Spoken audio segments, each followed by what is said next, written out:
ክቡር አቶ ደስታ ሌዳሞ የክልላችን ርዕሰ መስተዳድር፣ ክቡራን ሚኒስትሮች፣ የኢንዱስትሪያል ፓርክ ዋና ስራ አስፈጻሚ፣ በዚህ ስፍራ የተገኛችሁ የሐዋሳ ከተማ ነዋሪዎች፣ የዚህ ኢንዱስትሪያል ፓርክ ሰራተኞች በሙሉ ለዚህ ታላቅ ቀን ኢትዮጵያ ሐዋሳ ስለደረሰች እንኳን ደስ ያላችሁ፣ እንኳን ደስ ያለን ለማለት እወዳለሁ። ሁላችሁም እንደምታውቁት ከዚህ ቀደም ወደ ሐዋሳ የሚመጣበት ዋናው ምክንያት ሐዋሳ ውብ ስለሆነች፣ ህዝቧ ሰላም ወዳድ፣ ፍቅር የተሞላ ፍቅር የሚሰጥ ስለሆነ አሳ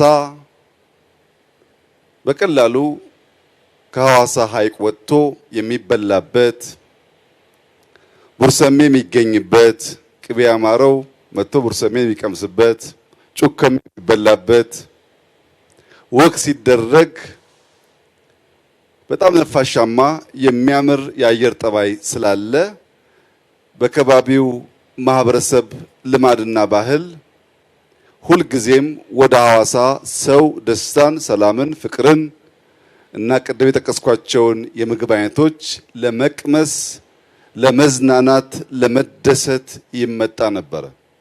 ዛሬ ግን ያ ታሪክ አዲስ ታሪክ አክሏል፣ ጨምሯል። ሐዋሳ የውበት የአሳ የቡርሰሜ ብቻ ሳይሆን ለኢትዮጵያና ለአፍሪካ ብርሃን የሚያመነጭ የሶላር ሴል በብዛት የሚመረትባት ትልቁ የሶላር ሴል በአፍሪካ የሚመረትባት ከተማ ሆናለች። ለዚህም ሐዋሳዎች እንኳን ደስ ያላችሁ ለማለት እወዳለሁ። ቀደም ሲል እንደተገለጸው ከጥቂት ዓመታት በፊት ይህ ፓርክ የጨርቃ ጨርቅ ምርት የሚመረትበት የነበረ ቢሆንም በመሃል በገጠመን መንገራገጭ አገዋ ሲነሳ ብዙዎች ኢንዱስትሪዎች ለቀው ወጥተው ይህ ፓርክ ኦልሞስት ኦና ሆኖ ነበር። 90% ሼዶቻችን ስራ አልነበራቸውም። ይህ አካሄድ አያዋጣም፣ ትምህርት ይወሰድበት፣ ዳይቨርሲፋይ ማድረግ አለብን። በአንድ ሴክተር ላይ በአንድ ገበያ ላይ የተንተራሰ አፕሮች ለኢትዮጵያ የሚያዋጣ መንገድ አይደለም ብለን ትምህርት ከወሰደን በኋላ ምናልባት አመት ቢሆን ነው ወደ ቪየትናም ሄደን አንከር ኢንቨስተር በዚህ ሴክተር ተለቅ ያለ ገንዘብ ኢንቨስት አድርገው በቀላሉ ገበያ ማምጣት የሚችሉ ሰዎች ለማምጣት ግብዣ ያደረግ ነው። የዛሬ አመት ገደማ ቶዮን በቪየትናም ጎብኝተን እንደዚህ ያለ ዘመናዊ ፋብሪካ ኢትዮጵያ ውስጥ ለማየት በጣም ከፍተኛ ጉጉት አድሮብን ነበር። ቶዮ መጥቶ የመጀመሪያውን ፌዝ 2 ጊጋዋት ገደማ ስራ ካስጀመረ በኋላ ራሱ ቶዮ ወደ 4 ጊጋዋት ለማሳደግ ወሰነ። ሌሎች 2 ተጨማሪ ትላልቅ ኩባንያዎች ወደዚህ ኢንዱስትሪያል ፓርክ መጥተው ሶላር ለማምረት ወሰኑ። ዛሬ የምናስመርቃቸው 3ቱ የሶላር ማምረቻ ፋብሪካዎች 11.3 ጊጋዋት ኢነርጂ ማምረት የሚያስችል የሶላር ሴል ያመርታሉ። ቅድም በነበረን ቆይታ የሐዋሳ የኮሪደር ስራ እያማረ ሐዋሳ ቦታ የጨመረ ስለሆነ ይሄ አይበቃንም፣ ተጨማሪ 4 ጊጋዋት በ2 ፌዝ ለማምረት አዲስ ስራ እንጀምራለን ብለው ቃል በገቡት መሰረት ከጥቂት ወራት በኋላ ሐዋሳ ላይ የሚመረተው አጠቃላይ ቁጥር 15.3 ጊጋዋት ይሆናል። ይህ ቁጥር ምን ማለት ነው? 15.3 ጊጋዋት ማለት ህዳሴ በአፍሪካ ትልቁ ግድብ የሚያመርተውን 5 ጊጋዋት 3 እጥፍ የበለጠ ማለት ነው። በእርግጥ ከህዳሴ የምናገኘው ኢነርጂና እዚህ የምናመርተው ሶላር ሴል አንድና ያው አይደሉም። ሶላር ሴል ኢነርጂ ለማምረት ተጨማሪ የሚያስፈልጉት ግብአቶች አሉ። ቅድም በኦክሲጅን ናይትሮጅን ምርት እንዳየነው ለግብአት የሚውሉ ተጨማሪ አስፈላጊ ጉዳዮች ስላሉ እነዚያን ለይተን ባክዋርድ ሊንኬጅ ላይ ሰርተን ባትሪ ሎካሊ ማምረት ከቻል ሊቲየም ስላለን የሶላር ፓኔል ማምረት ከቻል ሌሎች ግብዓት ከጨመር 100% ኢነርጂ ማምረት የሚችለውን አቅም በሀገራችን መፍጠር እንችላለን ማለት ነው። እዚህ ብቻ ሳይሆን በደብረ ብርሃን 3 ጊጋዋት በአዲስ አበባ 2 ጊጋዋት ኦሬዲ ስራ የጀመሩ ስላሉ በድምሩ በሚቀጥለው ዓመት ከ20.3 ጊጋዋት በላይ ኢነርጂ ማምረት የሚያስችል የሶላር ሴል ኢትዮጵያ ውስጥ ይመረታል።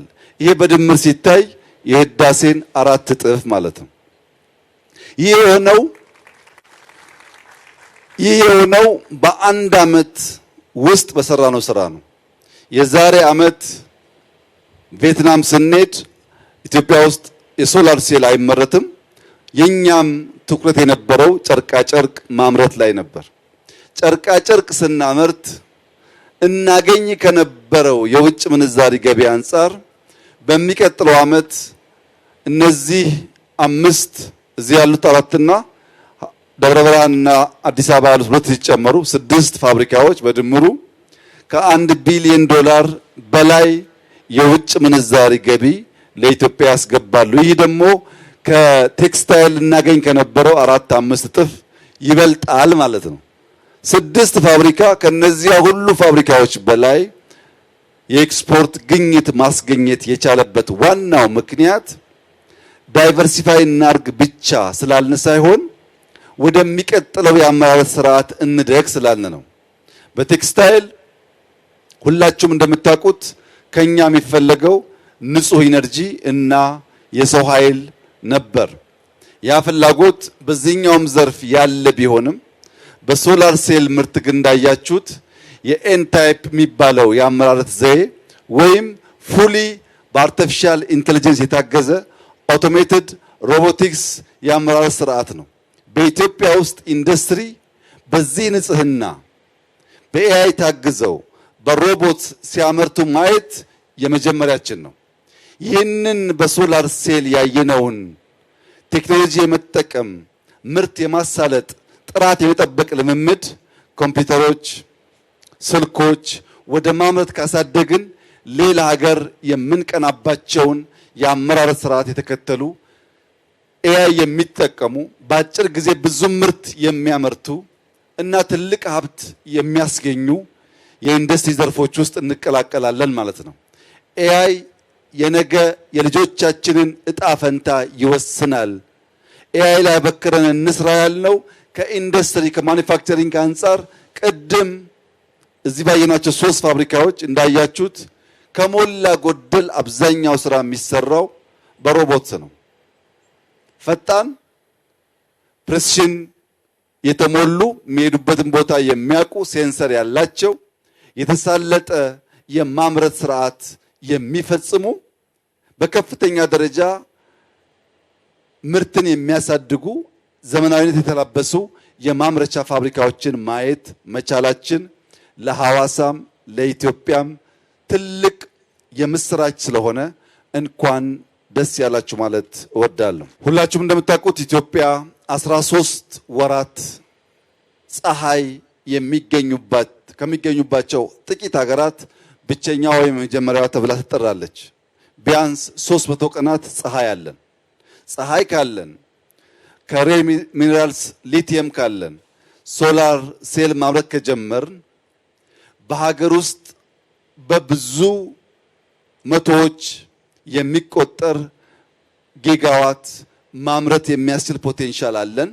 በድፍን አፍሪካ ያለውን ፖቴንሻልም ለማሳደግና በክሊን ኢነርጂ ኢትዮጵያ አፍሪካ መቅደም አለባቸው ብለን የምናልመውን ነገር በእጅጉ የሚያሳካ ስለሆነ ይህ ልምምድ በዚህ ሴክተር ሳይታጠር በሌሎች ሴክተሮች ሰፍቶ በቅርቡ የዊንድ ፕላንት አሰላ አስመርቀናል።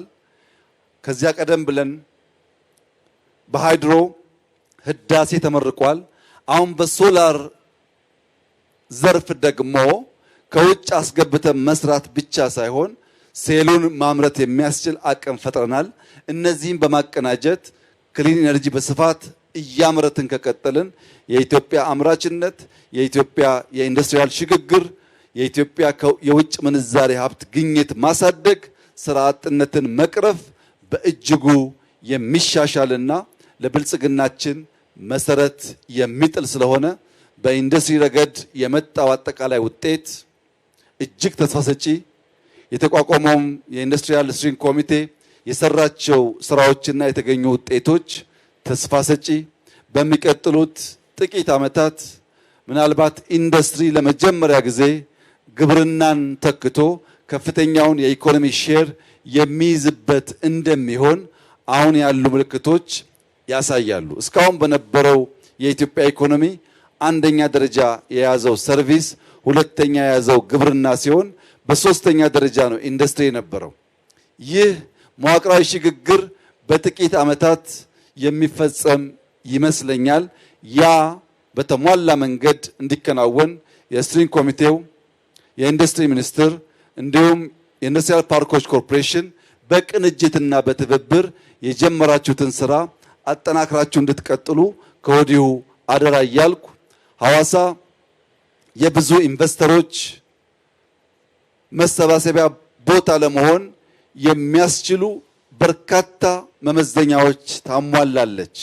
ከመመዘኛዎች ሁሉ የላቀው ደግሞ የሐዋሳ ከተማ የሲዳማ ክልል ነዋሪዎች የመጣውን ለማቀፍ ሀብት ያመጣውን አብሮ ለመስራት አብሮ ለማድረግ ያላቸው ዝግጁነት ስለሆነ ህዝባችን ሰላም ወዳድ፣ ስራ ወዳድ፣ ሀብትና እውቀት ይዞ የመጣን አቅፎ የማሰራት ልምምዳችሁ በዚሁ እንዲቀጥል፣ የውጭ ኢንቨስተሮች ሐዋሳ ከተማ ወጥተው ስልክ እንኳን ቢጥሉ ያሉበት ድረስ አመተን የምንሰጥ፣ ሰላም ሌብነት የምንጠላ፣ ሰርተን የምናድግ ሰዎች መሆናችንን ኢትዮጵያን ወክላችሁ እዚህ ለመጡ በሺህ ለሚቆጠሩ ኢንቨስተሮችና ሰራተኞች እንድታሳዩ ከአደራ ጭምር እያሳሰብኩ የተጀመረው የኮሪደር ስራ ከወዲሁ ኢንቨስተር መሳብ ጀምሮ ለ11 ጊጋዋት መተን ተጨማሪ 4 ጊጋዋት እንሰራለን፣ እንደ ሐዋሳ ያለ ውብ ከተማ በዞርንባቸው ቦታዎች አላገኘንም እያሉ ስለሆነ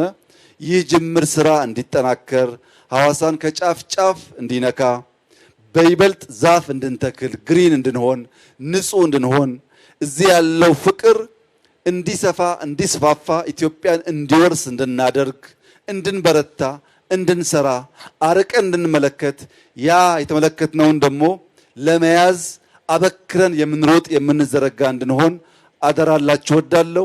ባየሁት እጅግ በጣም ደስ ብሎኛል። እናንተም እንኳን ደስ ያላችሁ።